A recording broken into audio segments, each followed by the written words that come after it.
For these next few problems, we will just practice solving probability equations without the context of a word problem. So we still need to decide which formula we're going to use. So for problem number 4, I'm noticing that we have OR right here. And there's only one formula that involves OR, and that's this one. So this is the one that we're about to use. The probability of A or B is equal to probability of A plus the probability of B minus the probability of A and B. Now if I translate that into, oh, I guess it's already A's and B's even. So I'm just going to copy that down. So the formula says the probability of A or B is equal to the probability of A plus the probability of B minus the probability of A and B. So I'm just going to take these three numbers and substitute them in. So, okay, I'm looking for the probability of A and B, so I might as well just keep this the same. Probability of, no, this is A or B. My bad, my bad. Don't stop yelling at me. A or B, that's one of the things we have. 0.25.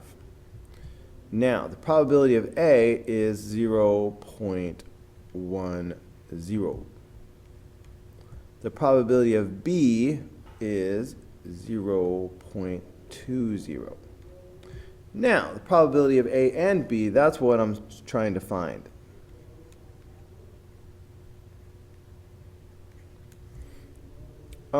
We've got some like terms here.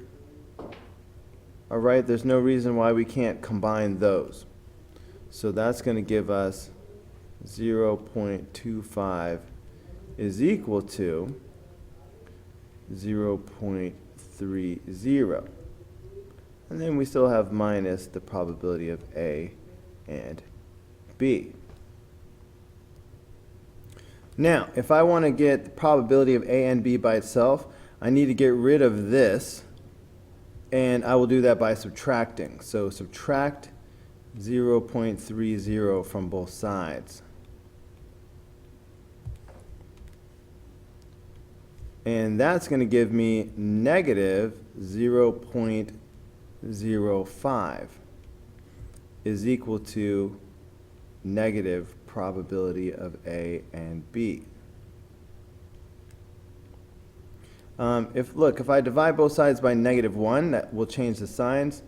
So that means the probability of A and B is equal to 0.05. So can I slide this over a bit?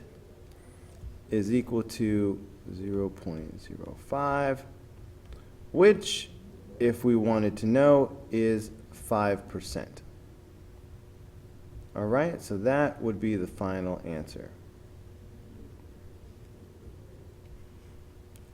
Okay, similarly, problem number 5. Okay, I see given. I see that given. And as soon as I see that given, I know we're going to be using this formula right here.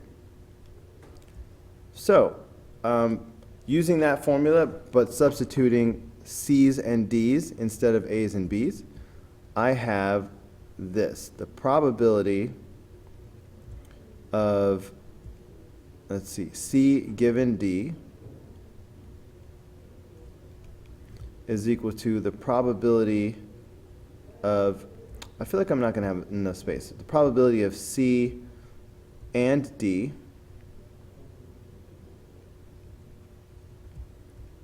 divided by the probability of D. Okay, that is what this formula says. I'm just using C's and D's instead of A's and B's. So let's see. Well, I don't have the probability of C given D. So I'm just going to keep that the same. So the probability of C given D equals. However, The probability of C and D, I've got that. That's 2/5. All right, that's 2/5.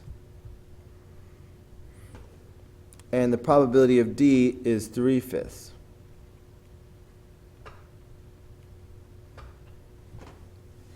All right, so all I really need to do is put this in my calculator, and that will be the answer.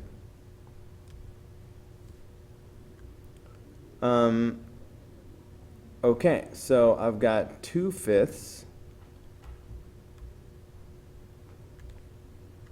divided by 3/5. All right, that is 2/3.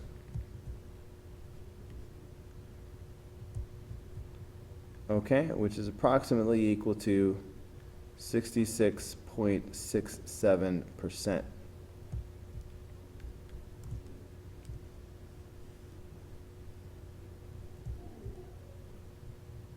For problem number 6, once again, I see OR right here. So there's only one equation that involves OR, and that's the addition rule. So this is the rule that I'm about to use.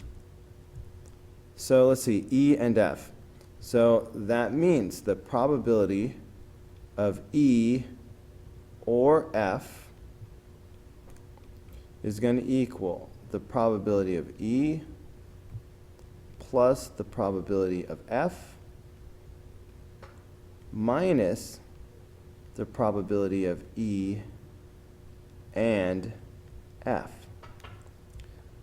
So, do I know the probability of E or F? Yes, that is 0.45. How about the probability of E? Yes, that's 0.40. Probability of F is what we are looking for, so I don't know that.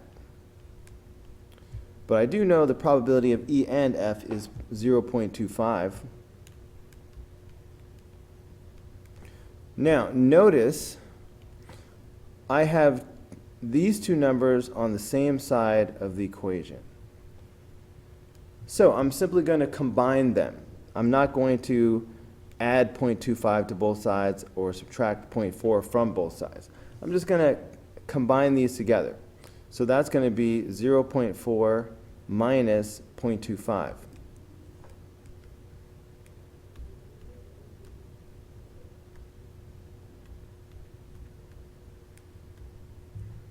And that's 0.15.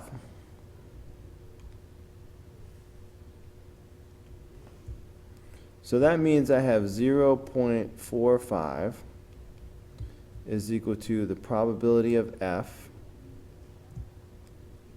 okay, plus 0.15. Okay, so now to get the probability of F by itself, all I need to do is subtract 0.15 from both sides.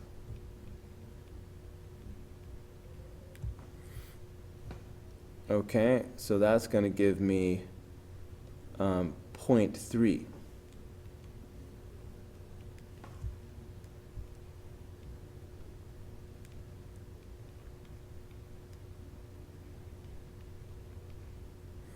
And so that is one form of the answer right there.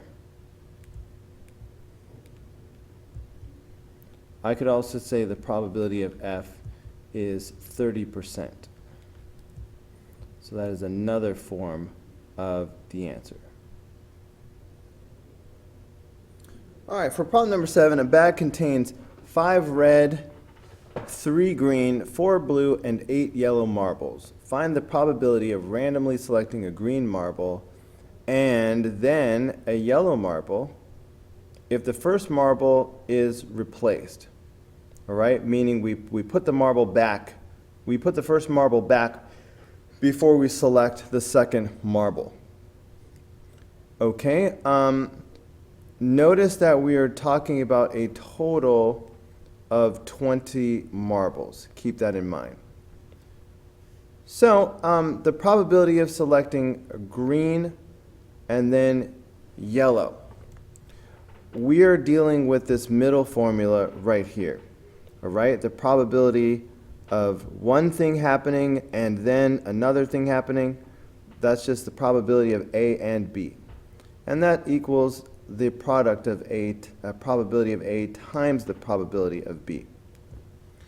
So, as far as the green marble, all right, that first marble, all right, so we're talking about the probability of green. You know what, let me say it this way. We are trying to find the probability of green and yellow.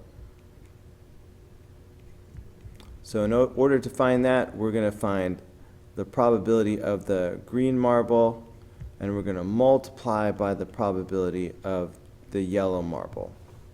All right, that's how it is done. So what is the probability of selecting that green marble? There's 3 greens, so that'll be 3 out of 20, all right? Target over total. 3 greens out of a total of 20.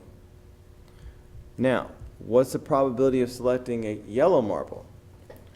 Well, watch out. If I had kept the first marble out, then I only have 19 marbles. But since I replaced the marble, I put it back, then I'm back to having 20 marbles total again. But for the yellow, there are 8 yellows, so here you go. And so that's going to give us 24 over 400. So that is one version of the answer. Of course, you could reduce this, you could turn it into a decimal, you could do lots of things. 24 over 400, for example, is 3/50. If I convert that to a decimal, oh, that's not what I meant to do.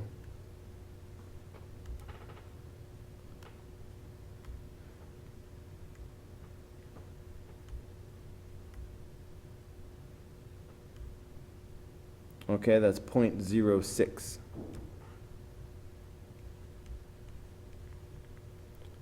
All right, that is 6%. So here are 4 valid forms of the answer. All right, for the remaining problems, I think I'll just leave it as the original fraction. So moving on to number 8. Randy has 4 pennies, 2 nickels, and 3 dimes in his pocket.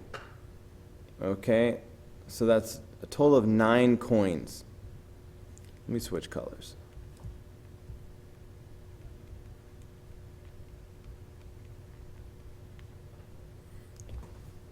If he randomly chooses 2 coins, what is the probability that they are both dimes? If he doesn't replace the first one, okay? So again, the probability of 2 things happening, we're using the same formula as last time. So we're finding the probability, okay, they're both dimes. Okay, so let's find the probability of the first dime, and we're going to multiply that by the probability of selecting the second dime.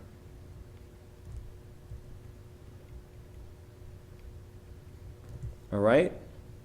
Now, the first dime, we have all of the coins at first. There are 3 dimes and 9 coins. So the first probability is 3 out of 9. Okay, now, he does not replace the dime. He puts it in his pocket, and then he reaches back. Well, hold on, I guess the original coins are in his pocket, so I shouldn't say he puts it in his pocket. He does not replace the dime, so he takes the 1 dime out and he spends it. It's gone. And now he reaches back in his pocket. But now he has fewer coins because he's already taken 1 coin out. So instead of 9 coins, now he has 8. Okay? Now, not only that, but he has pulled out a dime. So there are no longer 3 dimes. Now there are only 2. So when he goes for the second dime, the probability is 2 out of 8, because in his pocket remaining are 2 dimes out of a total of 8 coins. So this will give the answer. Now, I think I will reduce both of these to help me out. You don't have to, but this is what I'm going to do. 3 over 9, that reduces down to 1/3. 2 over 8 reduces down to 1/4. So that means this is going to be 1/12. Okay, so that is one form of the answer. All right, of course I could turn that into a decimal and a percent. Problem number 9. 2 students are chosen at random from a class of 30. What is the probability that you are chosen first and your friend Susie is chosen second? Okay. Again, to find the probability of 2 things happening together, you multiply. So let's calculate the probability of me being selected first. Well, there's only one of me. All right, I'm thinking target over total. There's one of me out of a total of 30 students. So that's 1 out of 30. That's the probability of picking me first. Okay, now how about the probability of picking Susie second? Well, there's only one Susie, so that's going to be a 1. However, I've already been picked, so I can't get picked again. So there are only 29 students left to choose from. So it's going to be 1 out of 30 times 1 out of 29. Let's see what that is.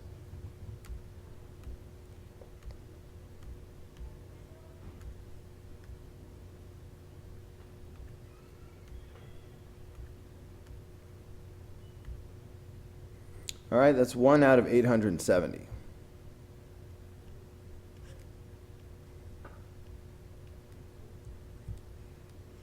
And there you go. Last problem. Given probability of A is 0.45, probability of B is 0.30, probability of A and B is 0.75. Are A and B independent or dependent? Well, if they're going to be independent, they have to fit this formula. All right, here is the formula for 2 independent events. The probability of A and B has to equal the probability of A times the probability of B. Okay? So we're basically asking ourselves this question. Does the probability of A and B equal the probability of A times the probability of B? If the answer is yes, then they are independent. If the answer is no, then they are dependent.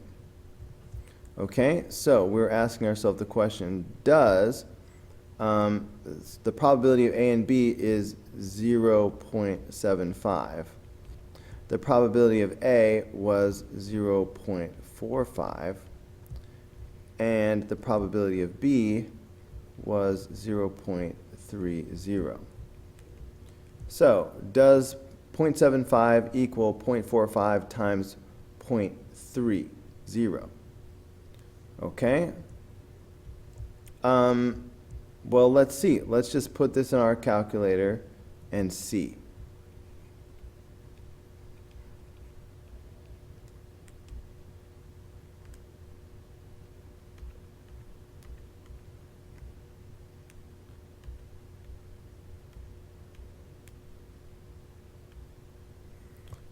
That comes out to be 0.135.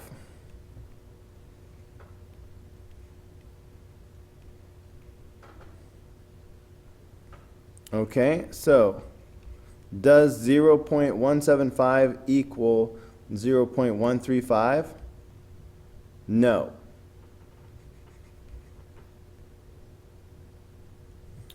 So therefore, A and B are dependent. Remember, if these turn out to be equal, that means independent. If these turn out to be not equal, then they are dependent. All right, guys, that's going to do it for this video. Go ahead and click here in the red apple to watch the next video. Click in the green apple to subscribe, or click the yellow apple for the full playlist.